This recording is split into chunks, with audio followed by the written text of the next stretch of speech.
Legal. E então, coragem seria de forma...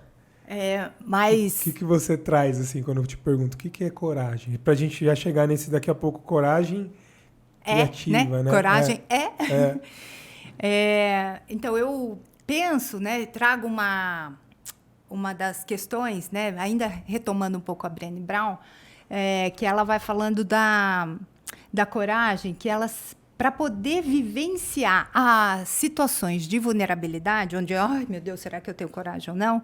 Uma das coisas que eu acho que é para a gente ir respondendo o que é coragem nós estamos frente a pessoas. É este o mecanismo que ela faz.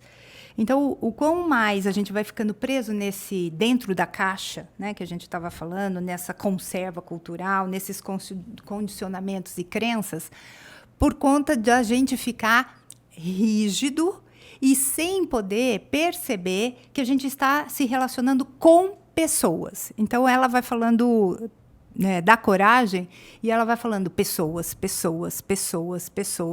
para que a gente não se perca da humanidade, porque coragem é uma característica disponível para os humanos, assim como a criatividade. Né? Então, a primeira coisa é lembrar que coragem e criatividade, a gente está falando dessa natureza humana, né?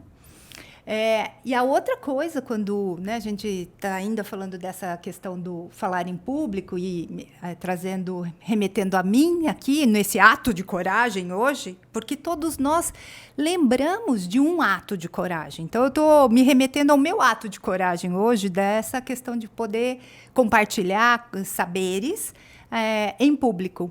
É que o outro, hoje, né, quem está hoje aí ao vivo, ou quem vai assistir isso em outro momento, está oferecendo o que ele tem de mais precioso, que é o tempo com a presença. Né? Incrível. Então, para poder ir pensando sobre esse ato corajoso, né, que eu convido vocês aí a pensarem, e quem está assistindo, qual é o seu ato corajoso? E desse ato corajoso, vim construindo um pouquinho mais com as ideias. E aí eu vou trazer, como professora, né, me também remeto aos conhecimentos um pouco da base da filosofia. Né? Então, eu estou trazendo lá de Aristóteles, né, que foi um filósofo grego, e que ele foi o primeiro a pensar, atribuir a ética como uma disciplina da filosofia. E para Aristóteles, a ética, então pensando aí costumes, a gente está falando de hábitos, caráter. Moral. Né? Uhum. A gente está falando desse conceito diretamente associado, vinculado com virtude e com felicidade. Então, pensando a felicidade não como aquisição de bens ou de reconhecimento, sucesso nesse mundo. A gente está falando de felicidade como a prática de uma vida virtuosa, do bem viver.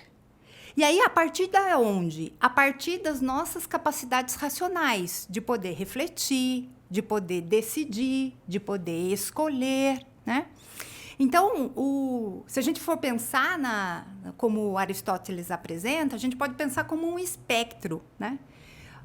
A falta, né, o vício da falta da coragem, do ato corajoso, né? A gente está falando aqui da covardia, o excesso da covardia, numa ponta. Uhum. Na outra ponta, a gente está falando do vício do excesso, né, da coragem, da temeridade. Então, o ato corajoso para Aristóteles, a gente está falando de que é um meio termo, o bom termo, o suficiente, a plenitude.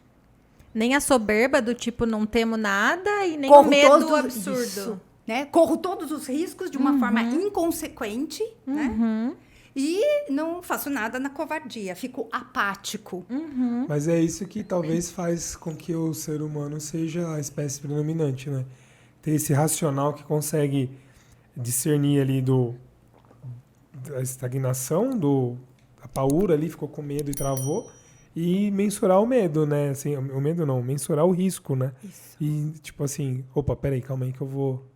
Se eu fizer isso, vai ter uma consequência negativa para mim conseguir usar esse caminho do meio. Mas muito isso legal. Em teoria, com a consciência presente, né? Isso. Porque, em tese, um ser humano, Oscila. mesmo tendo essa capacidade de ter a decisão de fugir ou demais, ele estar no meio termo precisa ser uma decisão com consciência, né? Perfeito, Gabi.